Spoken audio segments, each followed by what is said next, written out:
Como todos saben, continuamos con el Sermón del Monte. Hemos ido avanzando en el sermón más importante de toda la Biblia, pronunciado por nuestro Señor Jesucristo, que se encuentra en los capítulos 5, 6 y 7 del Evangelio de Mateo. Estamos en el capítulo 6. Vamos a leer nuevamente desde los versículos 9 al 10. Va a aparecer en la pantalla para leer completo. Dice así: Vosotros pues oraréis así: Padre nuestro que estás en los cielos, santificado sea tu nombre. Venga tu reino, hágase tu voluntad, como en el cielo, así también en la tierra. A medida que nosotros hemos ido profundizando, hemos ido avanzando en el estudio de esta oración conocida como el Padre Nuestro, que es una oración, ya dijimos, recuerdan, modelo, es un bosquejo, es una imagen que Cristo nos quiere dar acerca de la oración. No sé si a ustedes les ha pasado, pero a mí me ha pasado. Me ha impactado la perfección y la profundidad que tiene este texto, que a simple vista parece muy simple, muy sencillo. Mucha gente repite día a día el Padre Nuestro, palabra por palabra. Y nosotros nos preguntamos, ¿realmente ellos están entendiendo la profundidad que contiene esta oración aparentemente tan sencilla? Acerca de las primeras 3 peticiones, un autor escribió lo siguiente: estas 3 peticiones están íntimamente conectadas. ¿Cuál es el gran objeto que deseamos? La gloria de Dios, la santificación de su nombre. Y el gran medio para obtenerla es la venida de su reino. Y la manifestación de su reino viene, y ese nombre es santificado cuando el cumplimiento de su voluntad es en la tierra como es hecha en el cielo. Hermanos, debemos llegar a la conclusión, todavía no hemos terminado, que esta oración es sencillamente perfecta y fascinante.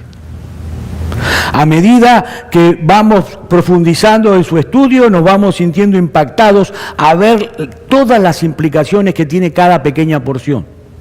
Hasta ahora hemos visto, recuerdan, en primer lugar la invocación con que se inicia la oración, Padre nuestro que estás en los cielos, y luego vimos hasta ahora las primeras 2 peticiones: santificado sea tu nombre, venga tu reino. Hoy vamos a enfocarnos, vamos a estudiar la tercera petición: hágase tu voluntad como en el cielo, así también en la tierra. Y para hacerlo, para estudiar esta petición, vamos a hacerlo a través de 4 preguntas que surgen del mismo texto. Y luego vamos a ver algunas aplicaciones prácticas para nosotros.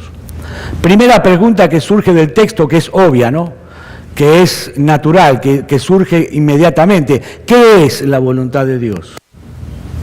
¿Qué es la voluntad de Dios? Esta es una frase, hermanos, que los cristianos usamos muy, pero muy a menudo en nuestras vidas. Decimos que queremos hacer la voluntad de Dios. Cuando estamos en medio de una decisión difícil, queremos discernir la voluntad de Dios. Y cuando nos encontramos en una situación aflictiva, angustiante, nos consolamos diciendo: esa es la voluntad de Dios para mí. Pero ¿qué es realmente la voluntad de Dios? Bueno, en la Biblia se habla de la voluntad de Dios en 2 sentidos. 2 sentidos distintos, aunque íntimamente relacionados entre sí. Por un lado, se habla de la voluntad de Dios expresando todo aquello que Dios ha determinado hacer. Es la voluntad de Dios todo lo que ha decretado hacer e hizo. Y por el otro lado, la voluntad de Dios expresa todo aquello que Dios ha mandado, todo aquello que Dios ha ordenado que debe ser hecho. Por ejemplo, en Efesios capítulo 1, versículo 11, Pablo dice: en Él, que en Cristo, asimismo tuvimos herencia, habiendo sido predestinados, ¿conforme a qué? Conforme al propósito del que hace todas las cosas según el designio de su voluntad. Claro, ¿no? En este caso, la voluntad de Dios apunta a todo aquello que Dios ha decretado, a todo aquello que Dios ha determinado hacer. Otro ejemplo, por ejemplo, Apocalipsis capítulo 4, versículo 11. Señor, eres digno de recibir la gloria y la honra y el poder, porque tú creaste todas las cosas y por tu voluntad existen y fueron creadas. En ese aspecto, la voluntad de Dios es todo cuanto ha sido hecho, todo lo que ha sido hecho, visible e invisible, ha sido hecho porque esa fue la voluntad de Dios. El mundo es redondo y no hexagonal, ni cuadrado, ni triangular, porque esa fue la voluntad de Dios. Pero también, ese es un aspecto de la voluntad de Dios, pero también se habla de la voluntad de Dios para señalar todo lo que Dios ha mandado, todos sus mandamientos, todo lo que Él ha establecido como la regla que debe regir nuestras vidas. La voluntad de Dios es vivir a la luz de los deseos de Dios, hacer lo que Él manda, lo que Él nos pide que hagamos. Y es precisamente a este aspecto, hermanos, de la voluntad de Dios que el Señor Jesucristo se refiere cuando dice que debemos pedir que la voluntad de Dios sea hecha en la tierra de la misma manera como se hace en el cielo. Ahora, debemos aclarar que en el sentido de sus decretos, en el sentido de lo que Dios ha determinado hacer, ya la voluntad de Dios es hecha tanto en la tierra como en el cielo. Todo lo que ocurre en el cielo y en la tierra es porque Dios ha decretado que así debía ser. Por lo tanto, nosotros no necesitamos orar por eso, por lo que Dios ha decretado, porque todo funciona. Él sostiene todo lo que existe. Pero en lo que respecta a la obediencia de sus mandamientos, a la obediencia de su palabra, a lo que Él ordena que debemos obedecer, la historia es distinta, ¿no? Muy distinta. Como todos sabemos y hemos visto, se inició una rebelión en el cielo que alcanzó luego la tierra, de manera que no todos se someten voluntariamente a la voluntad de Dios. Y es por eso que debemos nosotros orar a Dios y pedir que su voluntad, lo que Él ha mandado hacer, los mandamientos que Él ha dejado, se cumplan en la tierra como se cumplen en el cielo. A eso se refiere Jesús. Ya vimos lo que es la voluntad de Dios, ¿no? Tiene dos aspectos, lo que Él ha decretado y lo que Él manda que debemos obedecer. Esto nos lleva a nuestra segunda pregunta. ¿De qué manera entonces, cómo se hace la voluntad de Dios en el cielo? Porque nosotros no podemos entender debidamente la petición a menos que establezcamos primero esto. Nosotros, dice Cristo, que debemos pedir en oración que la voluntad de Dios sea hecha aquí como se hace allá. Ahora, si nosotros no sabemos cómo se hace la voluntad allá, nunca vamos a poder cómo hacerla aquí, ¿no? Para poder pedir que la voluntad de Dios se haga aquí como se hace allá, primero debemos saber cómo se hace allá. Y cuando nosotros estudiamos la Biblia, la forma en que los ángeles y las criaturas celestiales obedecen la voluntad de Dios, encontramos en esa obediencia varias características que yo quiero compartir con ustedes. En primer lugar, es una obediencia exclusiva. En todo el universo, no hay nadie que se rebele contra la voluntad de Dios. El único lugar en todo el universo donde nadie se rebela a la voluntad de Dios es el cielo. En el cielo se obedece exclusivamente y absolutamente la voluntad de Dios. Como dijimos hace un momento, alguien se rebeló en el cielo contra la voluntad de Dios, un ser angelical al cual la Biblia identifica con el nombre de diablo, Satanás, que quiso sentarse en el trono celestial de Dios para tomar el control, para tomar el lugar de Dios. ¿Y qué ocurrió? Fue expulsado del cielo.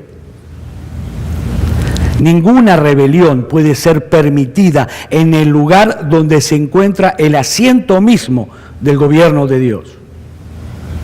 Hermanos, el cielo viene a ser como una especie de sede del reino de Dios y allí se hace exclusivamente su voluntad. La voluntad a Dios en el cielo es exclusiva. Cada cual actúa allí de acuerdo a los dictados que surgen de los labios de Dios. Esa es la primera característica de cómo se hace la voluntad de Dios en el cielo. En segundo lugar, es una obediencia universal. ¿Qué queremos decir con esto? Que los ángeles obedecen la voluntad de Dios sin importar de qué tipo de mandamiento se trate. Puede tratarse de la destrucción de un imperio, puede tratarse del cuidado de un niño, Para los ángeles no hay diferencia entre un mandamiento u otro. La importancia no es el mandamiento. El peso de cada mandamiento reside exclusivamente en aquel que pronunció el mandamiento. Por ejemplo, en la Biblia nosotros leemos que fue un ángel el que destruyó en una noche el ejército completo de los asirios. Nosotros leemos que fue un ángel el que le avisó a María la buena nueva de que daría a luz un hijo. Leemos de que fue un ángel el que le dio aviso a José que debía recibir a María como esposa. No importa de qué tipo de labor se trate, los ángeles obedecen la voluntad de Dios. Es una obediencia exclusiva, es una obediencia universal. En tercer lugar, es una obediencia inmediata. Podríamos decir literalmente que los ángeles vuelan para cumplir la voluntad de Dios.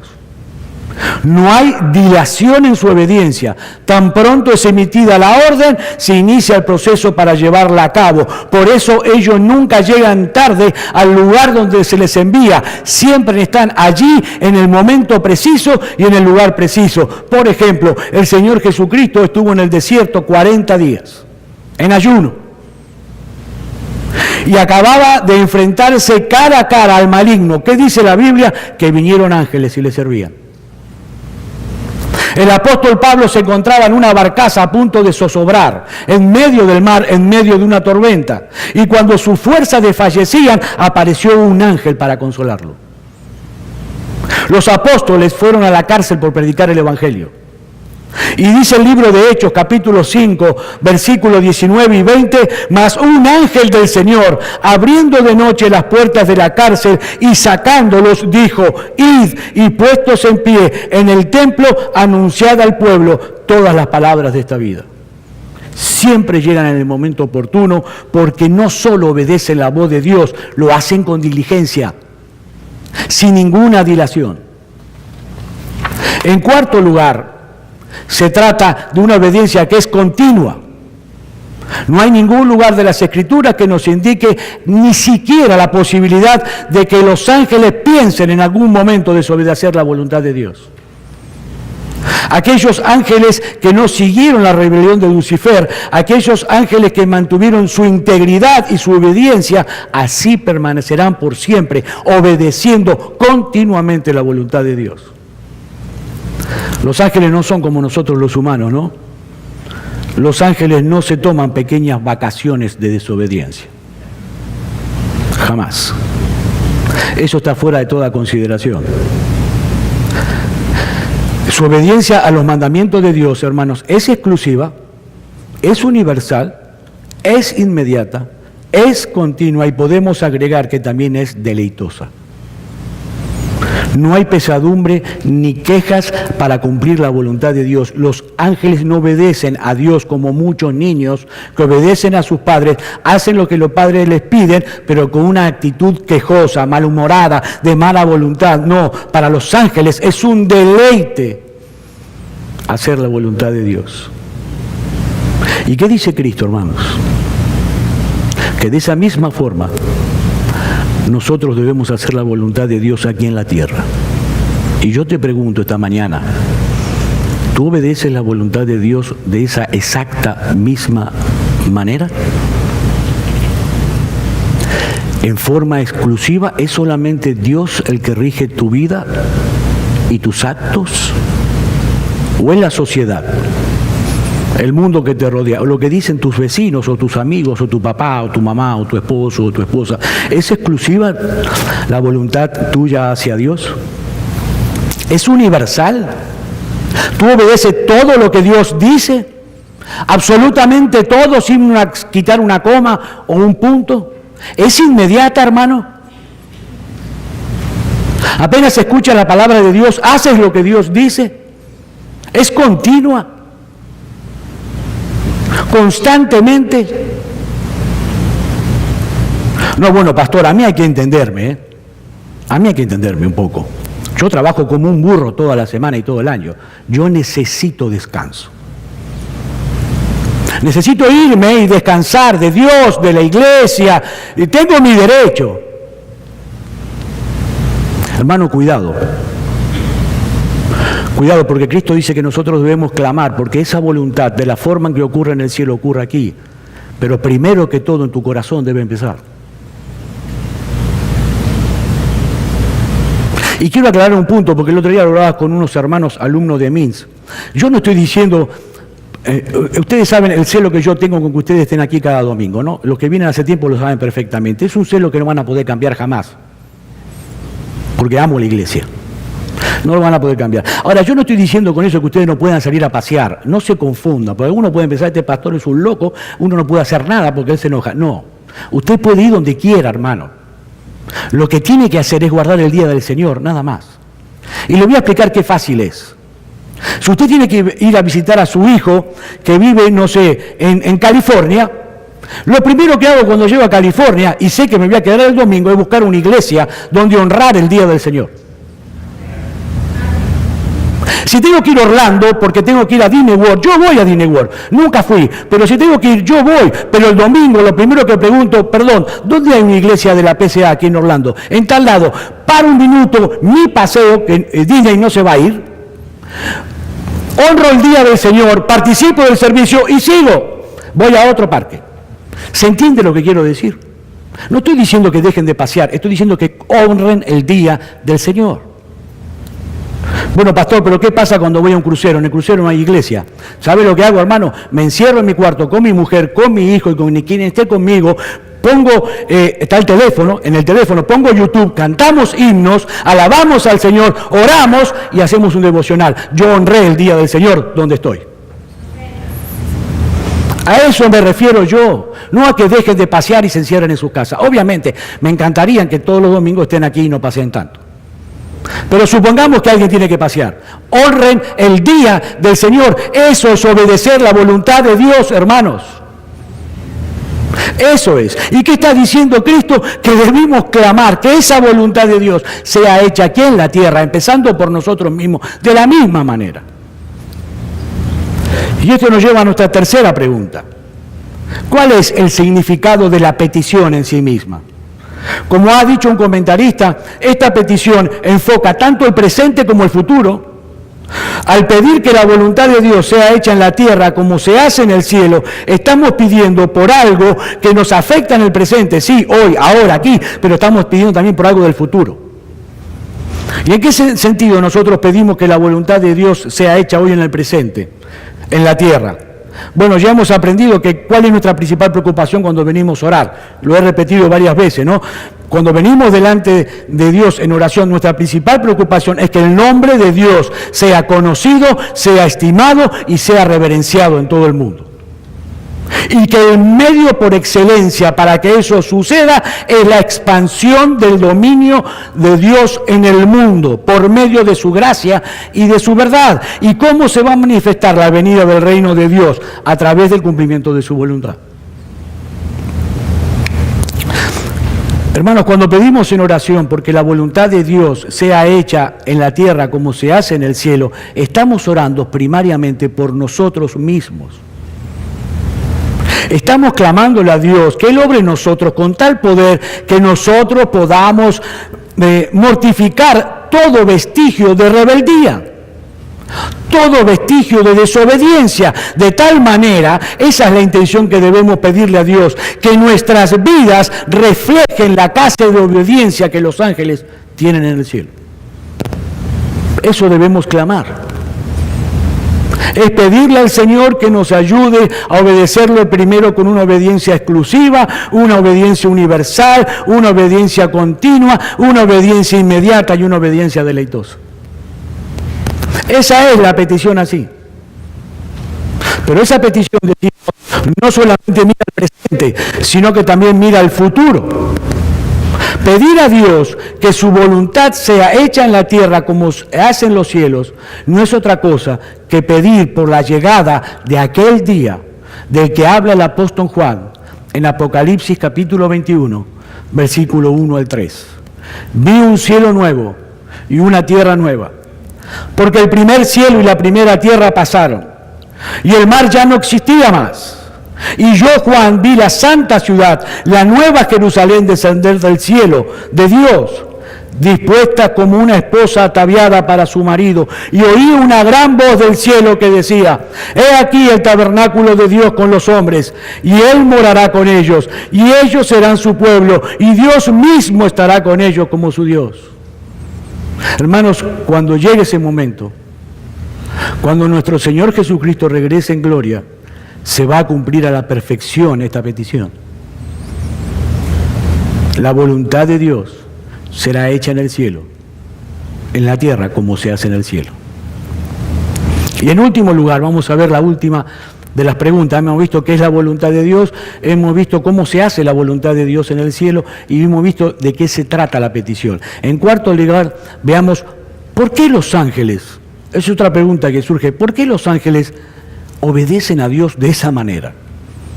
¿Qué podemos hacer nosotros que ellos hacen para obedecer a Dios de esa manera? Y podríamos dar varias respuestas a esta pregunta, pero vamos a enfocarnos en una. Vamos a Mateo capítulo 18, versículo 10. Miren lo que dice el Señor. Mirad que no menospreciéis a uno de estos pequeños, porque os digo que sus ángeles en los cielos ven siempre el rostro de mi Padre que está en los cielos. ¿Qué dice Cristo? Que los ángeles ven siempre el rostro de Dios. ¿Qué le dijo el arcángel Gabriel a Zacarías? Yo soy Gabriel, que estoy delante de Dios. Y cuando nosotros vamos en oración, ¿delante de quién vamos?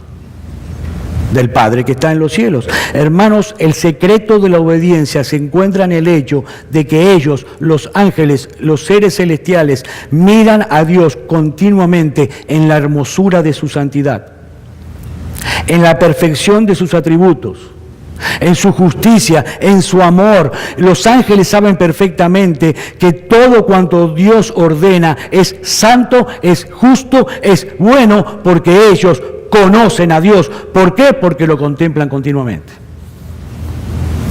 Hermanos, si nosotros vamos a orar en una forma apropiada, adecuada, que la voluntad de Dios sea hecha en la tierra como se hace en los cielos, entonces primero debemos contemplar diariamente a Dios con los ojos de la fe. Con los ojos de la fe. Ese es el secreto. ¿Saben por qué muchas personas rehuyen de Dios y no quieren saber nada de sus caminos? Porque no conocen a Dios. Porque no tienen una visión completamente exacta de quién Dios es realmente. Tienen una visión distorsionada de Dios. Y debemos reconocer que nosotros muchas veces, no meditamos en Él como deberíamos. No lo contemplamos con los ojos de la fe tan a menudo como debemos hacerlo. ¿Y qué pasa entonces? Comenzamos a sospechar de Dios. Comenzamos a sospechar de Dios. ¿Qué pasó cuando Dios le dio una orden a Adán y Eva? ¿Qué fue lo primero que hizo el diablo? Que sospecharan de Dios. Que sospecharan de Dios. Con que Dios les dijo que no comieran. Eso es una mentira. Y hermanos, Satanás no ha cambiado absolutamente nada. Sigue siendo el mismo Satanás. Si nosotros queremos crecer realmente en obediencia, como los ángeles, tenemos que ver a Dios con los ojos de la fe. ¿Por qué? Porque de lo contrario vamos a seguir sospechando de que hay otra razón, hay otro camino, hay otra manera, hay otra forma de hacer las cosas. Es por eso que los ángeles obedecen como obedecen. Ellos están continuamente viendo el rostro de Dios. Ellos saben perfectamente quién es Él. Por eso no cometen la locura de desobedecerlo o de alejarse de Él. Para terminar, hemos visto qué es la voluntad de Dios, hemos visto de qué se trata la petición, hemos visto cómo se hace la voluntad de Dios en los cielos y cómo los ángeles obedecen. Para terminar, veamos algunas aplicaciones prácticas para nosotros que surgen del mismo texto. En primer lugar, hermanos, no hace falta indagar mucho ni averiguar mucho, es algo que es evidente. Esta petición nos va a ayudar para poder evaluar objetivamente la realidad de nuestra vida cristiana. Hermano, hermana, tú dices ser cristiano, ¿verdad? O cristiana. Y yo te pregunto, ¿realmente tú puedes orar con todo tu corazón y con toda sinceridad, Señor, venga a tu reino? Hágase tu voluntad como en el cielo, aquí en la tierra. ¿Puedes orar tranquilamente de esa manera? ¿Eso es lo que realmente hay en tu corazón? ¿Lo que tú deseas para tu vida? ¿Que Dios domine tu vida por completo y que sea su voluntad la que prevalezca en todo y no la tuya? Yo creo que este tipo de preguntas nos ayuda, hermanos, para evaluarnos dónde nos encontramos parados, espiritualmente hablando. ¿O será que lo que realmente tú quieres es que Dios sea un poquito más relajado, más flexible con sus demandas? Que Dios haga el camino estrecho un poquito más ancho. Que Dios llame a un carpintero celestial para que pueda correr un poquito para este lado y un poquito para este otro lado los dinteles de la puerta estrecha, porque para ti es demasiado estrecha. ¿Eso es lo que tú deseas? ¿Cuál es el deseo íntimo de tu corazón? Hermano, ¿cómo ves a Dios tú? ¿Como un cruel legislador? ¿Como un tirano que está todo el tiempo prohibiéndote justamente lo que más te gusta? ¿Lo que más te causa placer? ¿Lo que más te divierte? ¿Lo que realmente te hace feliz? ¿O ves a Dios como un padre benefactor? Como un padre amante que quiere lo mejor para ti. Y que lo mejor que tú podrías hacer en esta vida es someterte absolutamente a su voluntad. En segundo lugar, esta petición nos provee una visión de la oración muy diferente a la que mucha gente tiene en el día de hoy. Esta oración nos enseña que de ninguna manera la oración es el instrumento a través del cual nosotros podemos someter a Dios a nuestra voluntad, sino que es totalmente todo lo contrario. Es el instrumento a través del cual nosotros nos sometemos deleitosamente a su voluntad. Hermanos, ¿cuál es el mejor ejemplo que tenemos en la Biblia? Jesús. Recuerden siempre a Jesús. Jesús estaba a punto de ser arrestado, torturado cruelmente y morir en una cruz injustamente. Y él fue a orar al monte de Getsemaní, al huerto de Getsemaní, esa noche. Y dice Lucas en el capítulo 22, versículo 42, Padre, si quieres, pasa de mí esta copa, pero no se haga mi voluntad, sino la tuya. Eso es orar, hermanos. Eso es orar. Eso es pedirle a Dios, Padre, no importa cuál sea tu voluntad para mi vida, yo estoy seguro que será buena, agradable y perfecta. Hermanos, no es posible orar adecuadamente hasta que nosotros no estemos dispuestos a dar completa muerte a nuestro yo. Orar es venir delante de Dios de la misma forma que lo hizo nuestro Señor Jesucristo en el huerto de Getsemaní. Eso es orar. En tercer lugar, esta petición nos fuerza, nos obliga a introducirnos, a ahondar en la palabra de Dios para poder conocer su voluntad. Es algo lógico. ¿Cómo podemos nosotros orar? Hágase tu voluntad si no estamos dispuestos en absoluto a esforzarnos todos los días, todo lo que podamos para poder conocer esa voluntad profundamente. ¿Cómo? A través de la palabra de Dios. Pedirle a Dios que haga su voluntad en nuestra vida sin esforzarnos al mismo tiempo en conocer su voluntad, hermanos, es una grosera hipocresía. Si yo le estoy pidiendo al Señor, Señor, a tu voluntad, primero voy a estudiar a través de su palabra cuál es la voluntad de Dios, sino que voy a pedir. No es como la actitud de esas personas que hay por ahí, que cuando queremos enseñarle algo nuevo acerca de la Biblia, enseguida dicen, no, yo no quiero saber más nada de Dios, ni de la palabra de Dios. Ya tengo demasiados mandamientos en mi conciencia está demasiado cargada, no quiero saber más nada. Como si amontonar mandamientos sobre mandamientos fuera una desgracia. ¿Qué dice la Biblia? ¿Qué dice David en los Salmos? Los mandamientos de Dios son rectos que alegran el corazón. Hermanos, tenemos que cambiar la visión que tenemos acerca de Dios, evidentemente. Más bien nosotros deberíamos pedirle todos los días: Señor, yo quiero más de ti. Quiero conocer más de ti. Señor, dame más de tu palabra, dame más de tu revelación, dame más de tu verdad. Yo quiero conocerte cada vez más. Esa debería ser nuestra actitud. Y en último lugar, esta petición nos recuerda, hermanos, qué tan débiles somos.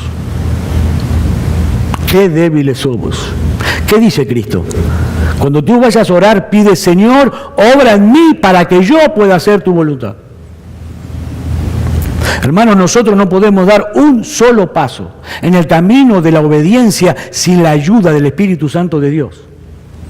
Y eso es exactamente lo que esta petición nos recuerda.